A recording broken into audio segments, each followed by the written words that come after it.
Tribuners, bertemu lagi hari ini bersama dengan saya, Nila Irda, di Ruang Tamu Tribun News. Kita hari ini akan membahas bagaimana kemudian pasangan calon presiden dan calon wakil presiden, ini nomor urut 2 Prabowo Subianto dan Mas Gibran Rakabuming Raka, ini sementara ini unggul dari hasil real count terbaru, ini sekitar angkanya 58,83% Tribuners. Yang mana sebelumnya ini Pak Prabowo sempat mengatakan kemenangan dari paslon 02 ini adalah kemenangan karena peran anak muda. Lalu kira-kira gimana suara anak muda ini bisa menjadi kunci kemenangan? Sudah hadir langsung Tribuners di studio Tribun News. Ini bisa saya katakan quote and quote ahlinya anak muda. Begitu ya, ada Komandan TKN Fanta atau TKN Pemilih Muda, ada Mas Arief Rosyid Hasan. Assalamualaikum. Waalaikumsalam, Mbak Nila.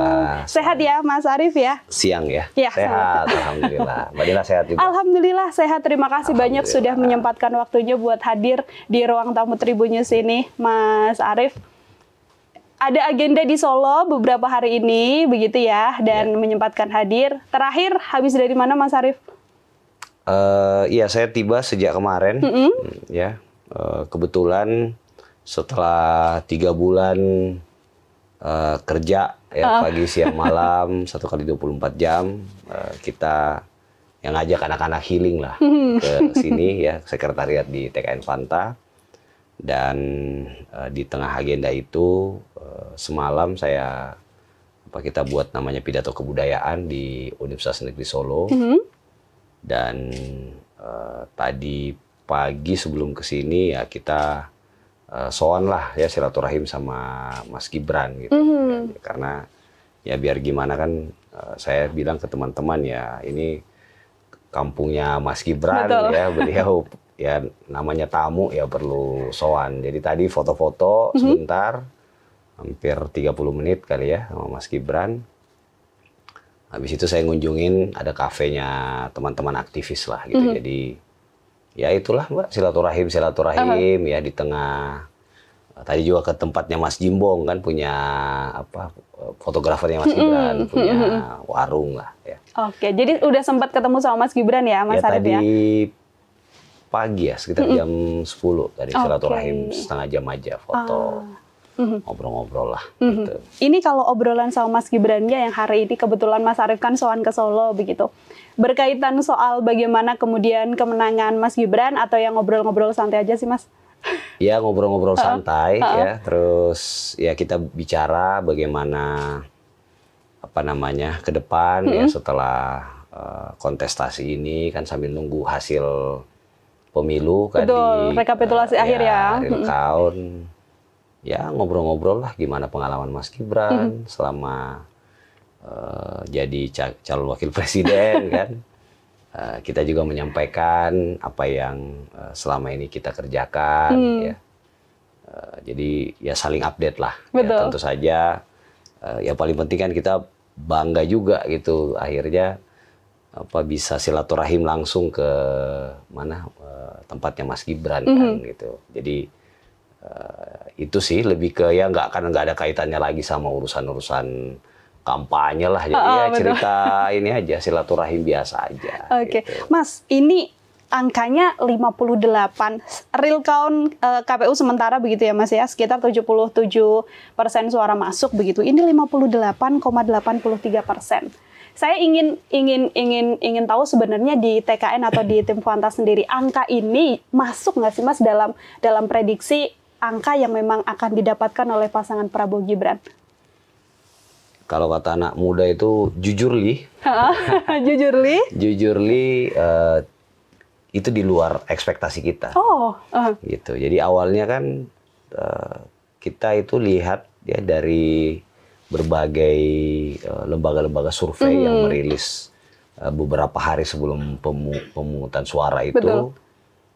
Misalnya indikator ya, Mas Burhan itu ngasih angka 51%, undecided votersnya itu sekitar 6-8% ya, dan swing ya. Betul. Tapi setelah didistribusi merata, itu kita mentok itu di sekitar angka 54%. Gitu. Tapi tadi ya, blessing in disguise ya, kita juga sangat surprise.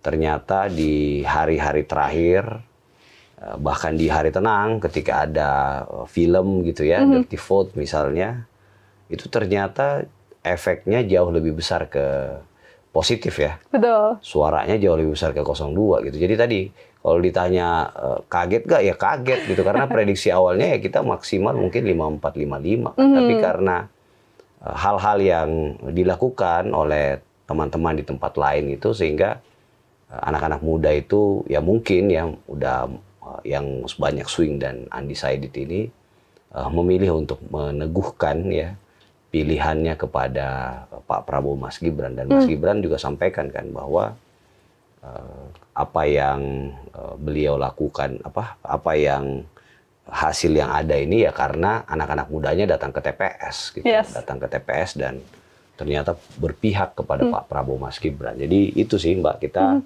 ya bersyukurlah ya bisa kemenangannya bisa cukup tebal ya, dan tadi jujur Li itu di luar ekspektasi sih, tapi ya tentu saja kita bersyukur karena di luar ekspektasinya kan nambahnya lumayan banyak betul. Gitu. Jadi ini itu sih. Ini kalau di sosial media yang juga ramai Mas Arief adalah bagaimana kemudian silent majority. Orang-orang yang selama masa kampanye diam, ada kisruh di sosial media sana sini diam, tapi ternyata ketika hari H ini kemudian memutuskan untuk memilih pasangan Prabowo Gibran. Ketika kampanye Mas Arief ke anak-anak muda begitu kan, mengalami itu tidak sih bertemu anak muda tapi sampai detik-detik akhir tidak menyampaikan siapa yang kemudian akan dipilih begitu? Jadi memang kebetulan saya 2014 sudah terlibat ya aktif walaupun tidak secara langsung di tim kampanye ya.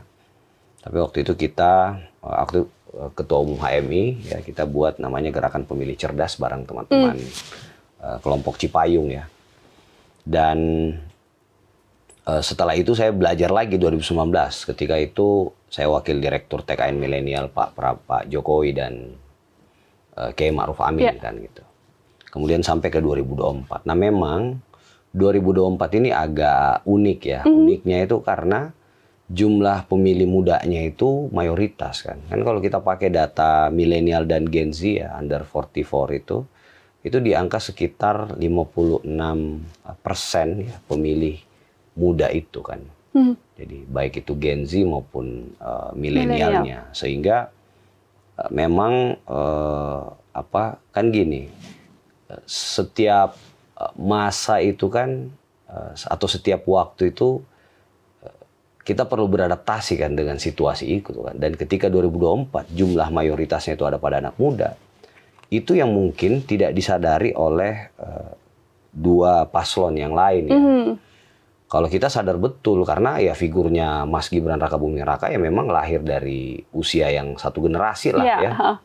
Jadi strategi-strategi yang dikirimkan misalnya Pak Prabowo kan sama Mas Gibran selalu sampaikan ya, anak muda kita itu tunjukin karya aja ya. Kita nggak boleh larut dalam saling menjelekkan ya, menebar berita hoax. Ya kalau kita disudutkan, kita senyumin aja, jogetin aja. Nah strategi-strategi ini yang salah satu saya kira ya faktor utama dari kemenangan Pak Prabowo dan Mas Gibran di kalangan anak-anak muda. Kemudian misalnya teman-teman dari TKN ya meluncurkan jingle Oke Gas ya. Gitu. Kemudian ada lagi yang soal dari relawan Gemoy misalnya kan. Jadi hal-hal itu yang sebenarnya ya mendekatkan figur Pak Prabowo dan Mas Gibran kepada kalangan ini. Dan satu hal yang pasti bahwa sumber informasi anak-anak muda sekarang ini cukup berbeda ya, utamanya Gen Z dengan generasi-generasi sebelumnya. Kalau mereka ini, kalau kayak milenial kayak saya misalnya dan teman-teman milenial yang lain, itu selain pertemanan, media sosialnya juga mungkin Twitter, ya Facebook, ya Instagram, tapi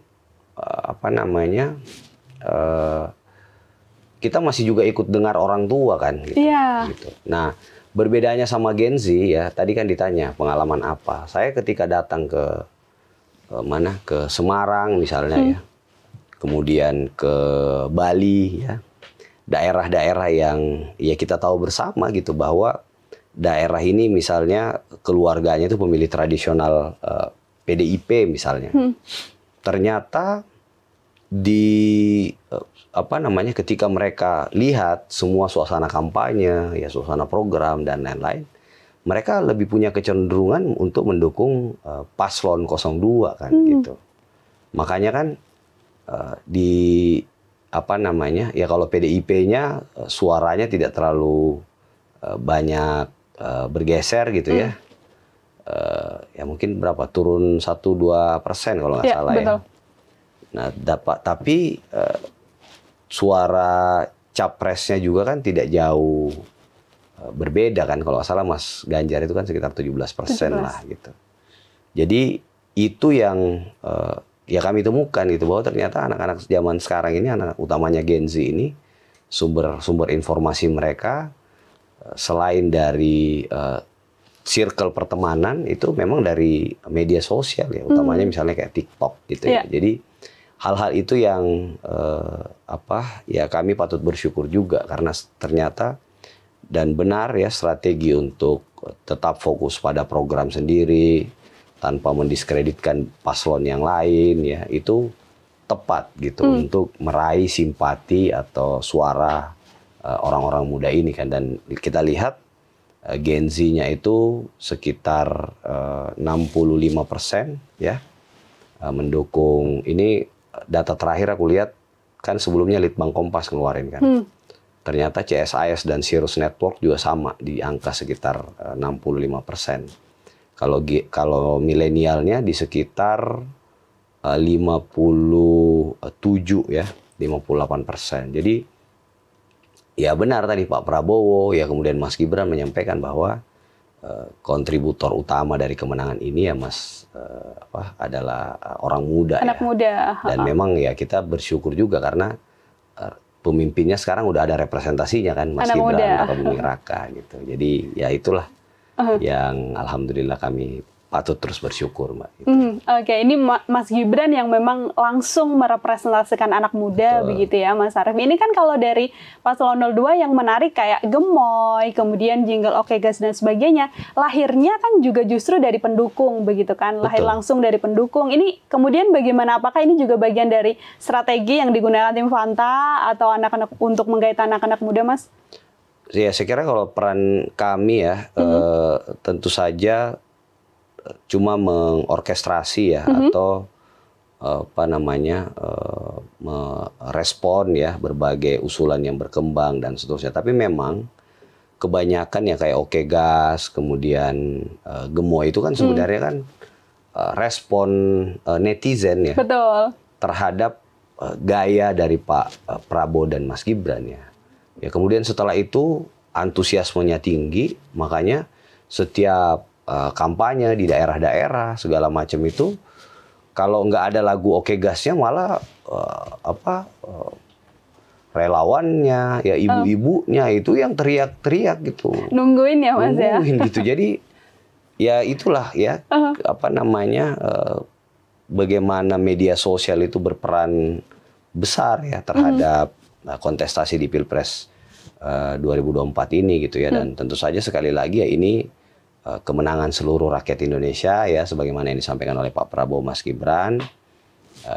Beliau setelah terpilih tidak lagi akan hanya menjadi pemimpin buat 02 ya, tapi sekaligus paslon 1 dan paslon 3 juga semua harus kita libatkan ya untuk kemajuan bangsa dan negara kita. Jadi saya kira itu yang selama ini juga kami, dan itu kan teladannya ada pada sosok Pak Prabowo dan Pak Jokowi kan. Ketika 2019 selesai kontestasi, mereka bisa salaman. Dan ya mudah-mudahan lah seterusnya sampai Indonesia maju ini, agenda keberlanjutan, penyempurnaan program, sampai dengan percepatan itu bisa ada gitu. Oke, banyak hal yang kemudian ingin dirangkul bersama-sama ya, Mas Arief ya. Bukan hanya kemudian kemenangan Paslon 2, tapi ini adalah kemenangan masyarakat Indonesia. Tadi kan sempat bertemu dengan Mas Gibran. Kalau terakhir bertemu sama Pak Prabowo, Mas Arief? Sama Pak Prabowo itu Ketika pada saat acara di Istora Senayan ya, setelah quick count. Yang 14 Februari malam itu ya Mas ya? Betul, yang malam itu. Ya sebelumnya kan di Kertanegara ya, pada yang ngumpul lah ya. Suasana haru ya, karena kalau kita lihat pemilu 2019, 2019, 2014, 2009, hasil quick count itu tidak jauh bergeser dari real count gitu. Jadi ya saya kira suasana itulah yang sebenarnya kita pengen kabarkan gitu ya ke seluruh pendukung ya, bahwa kita harus sabar menanti hasil rekapitulasi KPU ya, kalau nggak salah mulai kemarin berlangsung di KPU RI ya, sembari mencoba untuk terus kalau pesannya Prof Dasko itu kan kita mencoba untuk cooling down ya. Gitu. Jadi ya semua pihak harus menjaga kondusivitas ya, karena ya inilah hasil terbaik gitu ya buat masa depan Indonesia gitu. Ini direspons untuk kemudian cooling down dari paslon 02, Pak Prabowo atau Mas Gibran ya juga mengatakan menunggu hasil akhir dari KPU, begitu kan Mas Arief. Cuman situasi yang terjadi di luar, ini saya ingin singgung bagaimana situasi di luar kan, ada yang kemudian masih panas, ada yang kemudian masih menyinggung kecurangan pemilu, ada yang menggulirkan banyak hal, ada hak angket dan sebagainya. Saya ingin minta tanggapan Mas Arief soal bagaimana kemudian hal-hal semacam itu masih digulirkan di masa-masa ini, Mas. Ya, jadi yang pertama ya, kalau kita lihat di anak-anak muda yang ada di bawah ya, saya sampai semalam komunikasi dengan anak-anak muda baik di paslon 1 dan paslon 3 ya. Ya mereka sih udah kasih selamat ya. Gitu. Jadi dan kan sebelumnya juga kami buat acara syukuran kemenangan orang muda kan. Gitu. Jadi kita pengen ini apapun hasilnya ini adalah kemenangan semua anak-anak muda di seluruh Indonesia. Gitu. Karena itu pesan yang dikirimkan Pak Prabowo Mas Gibran ya ke kami gitu kan, secara khusus gitu, untuk terus membangun persatuan lah ya sesama anak-anak muda sebagai pemilik masa depan gitu. Jadi ya bahwa ada hal-hal ya yang berkembang gitu ya, saya kira itu juga tentu kita perlu hargai ya sebagai dinamika ya. Dan kan di potongan-potongan video yang mungkin berkembang ya beberapa tahun lalu, misalnya Prof Mahfud ya ketika bicara bahwa ya selalu dalam siklus 5 tahunan itu kan gitu ya. Setelah pemilu 2 hari kemudian ada yang teriak kecurangan dan lain-lain. Tapi kan hemat saya selama ini selalu semua berjalan atau berlangsung dengan smooth gitu. Jadi tentu ya kita juga berharap ya sebagai generasi muda melihat bahwa para elit-elit politik ini ya perlu menjadi teladan seperti apa yang dilakukan oleh Pak Prabowo dan Pak Jokowi ya.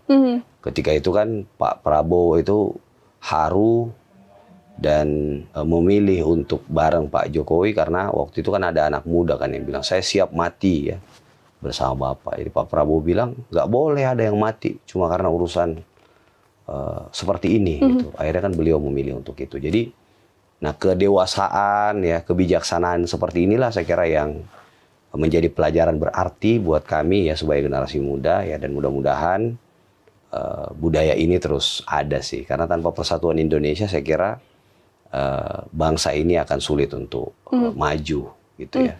Sebagaimana yang kita tunjukkan pada saat COVID-19, semua bisa solid ya menghadapi krisis dengan baik, dan alhamdulillah kita tidak seperti negara-negara lain yang sampai hari ini masih lumayan kan gitu secara ekonomi dihantam.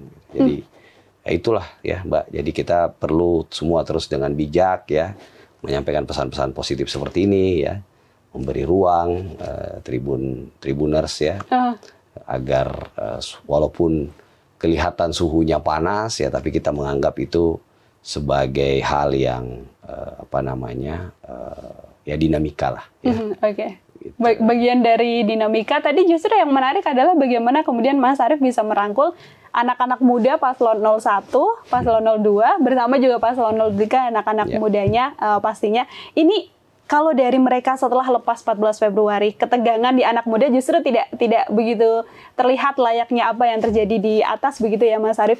Harapan dari mereka ini paslon 01 atau anak-anak muda pendukung 01 dan 03 ke masa kepemimpinan mendatang dari Mas Gibran dan juga Pak Prabowo ini sebenarnya apa kalau dari yang diterima Mas Arief? Jadi memang kalau kita lihat ya di berbagai survei ya independen itu kan concern anak-anak muda terhadap Indonesia ini kan kalau mau di cluster atau mau dilihat skala prioritas, yang pertama itu kan soal ekonomi ya. Yes. Soal lapangan pekerjaan ya, soal upah ya. Kemudian yang kedua isu lingkungan. Ya kan. Kemudian yang ketiga isu korupsi. Ini sih yang sering kali muncul gitu ya. Utamanya buat kacamata anak-anak muda kan. Itu kan surveinya banyak tuh, Indonesian Millennial Summit lah. Kemudian Gen Z-nya juga dipotret secara khusus, dan itu sih isu yang atau fokus utama dari anak-anak muda sih. Sehingga setelah Pilpres ini selesai sambil menunggu rekapitulasi di KPU, ya mereka itu tentu siapapun yang pemimpin yang terpilih ya punya harapan yang besar gitu terhadap gimana sih saya misalnya ketika saya kemarin ke UNS pada nanyain gimana setelah kami lulus lapangan pekerjaannya ada nggak ya kan? Kemudian setelah lapangan pekerjaannya ada, gajinya di atas UMR nggak? Tahun depan naik nggak ya kan? Kemudian soal lingkungan gimana concern pemerintah ya? Kalau di Solo kan Mas Gibran juga sukses gitu bangun tempat pembuangan sampah gitu ya yang ramah lingkungan ya kan? Kemudian beliau membangun Solo Technopark gitu. Jadi hal-hal itu sebenarnya yang dianggap ya anak-anak muda baik yang di 01, 02, 03 ini ya Mas Gibran ini adalah representasi mereka, dan mereka tentu punya harapan ya. Mas Gibran juga kan di banyak kesempatan bilang kan ya masalah kita harus kita akui masih banyak gitu ya, sehingga dibutuhkan pengabdian ya oleh anak-anak muda seluruh Indonesia ini ya, dimanapun dia berada, apapun profesinya ya. Karena apa? Karena semata-mata untuk Indonesia maju itu terwujud. 100 tahun Indonesia emas itu tidak ada lagi ya. Kalau Pak Prabowo bilang nggak boleh lagi ada kemiskinan ya, kesenjangan sudah harus semakin tipis ya, pekerjaan lebih mudah diperoleh. Kita tidak lagi hanya menjual bahan mentah kita keluar ya. Ke depan jam tangan harus jam buatan Indonesia, mobil kan itu semua tuh. Hal-hal yang Pak Prabowo nasionalismenya begitu kuat ya. Mas Gibran dilihat sebagai figur yang visioner ya, mampu bicara tentang carbon trading, bicara tentang green jobs, dan jadi saya kira itulah yang kemudian membuat anak-anak muda 01, 02, 03 ini juga kemarin antusias gitu ketika kita libatkan mereka untuk datang gitu. Jadi ya tentu saja kita sekali lagi ya harus sabar sedikit ya menunggu hasil rekapitulasi KPU, tapi yang pasti suasana di anak-anak muda ya di seluruh Indonesia ini sudah mulai kondusif ya. Gitu. Sudah mulai kondusif, terlihat juga di sosial media, kemudian sudah banyak yang bisa pakai Gas 01 dan juga 03. Kalau gitu di ya, Instagram saya itu kelihatan kan, di Facebook gitu ya. Kalau sebelum pemilihan itu ya umpatannya masih banyak, ya sekarang tensinya udah hampir hilang lah. Gitu. Tensinya udah hampir hilang karena ya itu yang sudah terjadi, hasil suaranya juga sudah sedang dihitung, begitu. Jadi mau tidak mau ya tensi yang sebelumnya sempat panas memang harus dihentikan demi tadi demokrasi yang memang harus tetap berjalan. Begitu. Ini kalau dari TKN sendiri atau dari pasangan Prabowo Gibran kan pasti sudah membicarakan apa sih prioritas dalam waktu dekat begitu apabila memang nanti sudah dilantik yang akan menjadi salah satu prioritas untuk diselesaikan. Mungkin juga bisa sekaligus digambarkan Mas Arief hal-hal apa saja sih?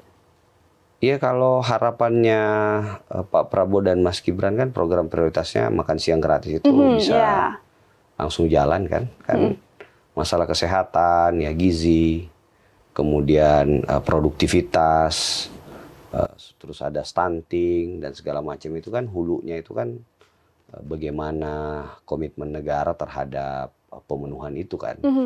Dan saya kira ya kita bisa banyak baca ya disampaikan oleh Pak Prabowo, Mas Gibran ya, walaupun pun juga dari TKN bahwa dan juga dari pemerintah juga kan kemarin Pak Airlangga udah mulai ngomong ya. Semua udah saya kira juga sangat mendukung ya transisi kepemimpinannya Pak Prabowo ke Pak Jokowi. Pak Jokowi saya kira komitmen perkawanan, persahabatan, persaudaranya luar biasa ya kepada Pak Prabowo, begitu pun Pak Prabowo kepada Pak Jokowi ya. Jadi ya mudah-mudahan semua lancar, berlangsung dengan baik sehingga program-program ya misalnya makan siang gratis, program kredit startup milenial ya Mas Gibran tadi juga sempat singgung itu kan. Kemudian tadi green jobs ya. Ekonomi digital, ekonomi syariah ya. Saya sebelumnya di Bank Syariah Indonesia melihat betul bahwa potensi ini 4.000 triliun dan Mas Gibran sangat peduli ya. Tadi kita juga dari Masjid Grand Sheikh ya, Zayed ya. Jadi itu kan pariwisata halalnya bergerak kan, ya, ekonomi masyarakat tumbuh. Nah, saya kira terobosan-terobosan itulah yang tentu ditunggu di kepemimpinan Pak Prabowo Mas Gibran ya. Kita lihat nasionalisme ya, tentu saja juga kita kasih selamat ya ke Pak Prabowo kemarin dapat bintang kehormatan gitu. Jadi ya semua inilah berlangsung dengan baik ya semua. Dan insya Allah karena semuanya berlangsung dengan baik, mudah-mudahan sampai bulan Oktober bisa semua baik juga ya, dan 5 tahun yang akan datang insya Allah juga berjalan dengan baik. Bagaimana kemudian soal statement dari Mas Gibran yang ingin soan, kemudian Pak Prabowo juga mengatakan ingin merangkul banyak pihak, ini sudah sampai di tahap untuk kemudian mencoba berkomunikasikah, Mas Arief? Kalau dari Mas Arief sendiri, sepengetahuan Mas Arief dengan berbincang bersama dengan Mas Gibran dan sebagainya, atau masih menunggu nanti dulu hasil akhir dari KPU, baru setelah itu mencoba untuk membuka komunikasi agar bisa merangkul banyak pihak, Mas? Ya, tentu itu memang ada di kewenangan seluruhnya ya, ada di Pak Prabowo Mas Gibran ya. Kita sabar saja sedikit lagi ya, saya kira nggak lama lagi tuh 20 Maret kan. Tapi tentu saja dari apa yang kami dengar ya dan saksikan, Pak Prabowo Mas Gibran itu selalu penekanannya di situ gitu. Penekanannya bahwa kita kalau misalnya takdirnya berpihak ya di rekapitulasi KPU, ya insya Allah akan menjadi presiden ya bagi seluruh rakyat Indonesia. Jadi itu berulang-ulang disampaikan oleh beliau ya, sehingga ya kita sabar sedikit lagi lah ya insya Allah. Menunggu nanti hasil akhir dari yang kemudian ditetapkan oleh Komisi Pemilihan Umum untuk kemudian nanti bisa dilihat apa yang kemudian akan dikerjakan oleh pasangan Prabowo Gibran seperti itu. Terakhir dari saya, Mas Arief, sekaligus bisa menjadi closing statement juga untuk Tribuners yang sedang menonton, anak-anak muda terutama. Ini menjaga tensi yang ada, kemudian menerima hasil yang sudah ditetapkan oleh KPU nantinya sebagai upaya agar kemudian demokrasi ini bisa kembali berjalan dengan lancar. Mungkin ada pesan atau harapan yang ingin disampaikan oleh Mas Arief? Iya, jadi saya kebetulan ya terlibat aktif dalam mengadvokasi isu-isu kepemudaan sejak tahun 2010 ya. Dan kita tahu bersama Indonesia ini hari ini memperoleh yang kita sebut dengan bonus demografi ya. Bonus demografi itu ditandai dengan usia produktifnya jauh lebih dominan daripada usia yang non produktif. Sekarang di angka 67 gitu ya. Kan puncaknya nanti 2035-2038 ketika 70% penduduk Indonesia itu punya usia produktif. Gitu. Nah, apa yang tergambar dari situ bahwa bonus demografi ini hanya dan akan bisa sukses ya kalau anak mudanya itu menjadi penggerak utama dari situ. Makanya kan ketika Mas Gibran muncul, antusiasme dari anak-anak muda itu semua tinggi gitu. Jadi ya teman-teman sekalian ya, utamanya yang muda-muda, ini adalah kesempatan kita, ini adalah momentum yang tentu tidak akan terulang ya seumur hidup bangsa ini, sehingga insya Allah ya kita sabar sedikit ya, dan kalau hasil quick count tidak jauh berubah, insya Allah Pak Prabowo Mas Gibran akan ditetapkan sebagai presiden dan wakil presiden, dan di saat itulah lonceng kemajuan buat bangsa Indonesia ini akan bunyi gitu. Dan Pak Prabowo Mas Gibran kan di banyak kesempatan bicara ya, ingin melanjutkan, menyempurnakan dan mengakselerasi ya apa yang terus diharapkan oleh pemimpin-pemimpin sebelumnya. Jadi itu ya, mohon doa semua teman-teman juga ya, suasananya berlangsung dengan baik ya, tetap juga kita jaga kondusivitas gitu. Sebagai pemilik masa depan bangsa ini. Yes. Sebagai pemilik masa depan bangsa ini, Tribuners, termasuk bagaimana kemudian menunggu nanti hasil akhir dari KPU 20 Maret 2024, lalu menunggu tadi Pak Prabowo dan juga Mas Gibran berkali-kali mengatakan tunggu sampai 20 Maret, tunggu dari hasil KPU terakhir untuk kemudian tahu nih Tribuners siapa sih yang kemudian akan dilantik sebagai presiden dan wakil presiden, dan sementara ini yang unggul adalah pasangan Prabowo Gibran, seperti itu. Mas Arief, terima kasih banyak kesempatannya berbincang bersama dengan saya hari ini. Banyak hal terkait anak muda dan yang menarik bagaimana anak muda dari paslon 01, 02, dan 03 sudah bisa saling dirangkul. Alhamdulillah. Begitu, berbincang bersama untuk sama-sama menantikan dan juga menuju Indonesia maju dan juga Indonesia emas. Ini yang memang sudah harus dikejar dari sekarang, karena memang sudah waktunya Indonesia semakin berkembang dan semakin maju lagi, seperti itu Tribuners. Itu tadi obrolan saya bersama dengan Mas Arief. Beliau adalah Komandan TKN Fanta atau TKN Pemilih Muda. Setelah ini agenda lanjutan Mas Arief akan dilakukan? Ya, satu lagi sebelum ke bandara. Satu lagi untuk kemudian nanti Mas Arief akan melakukan agenda-agenda lain di luar Solo, begitu. Nantikan obrolan saya lainnya di ruang tamu Tribun News bersama dengan beberapa narasumber dan juga tema-tema lain. Saya Nila Irda, pamit undur diri. Terima kasih dan sampai jumpa. Download Tribun X sekarang. Menghadirkan lokal menjadi Indonesia.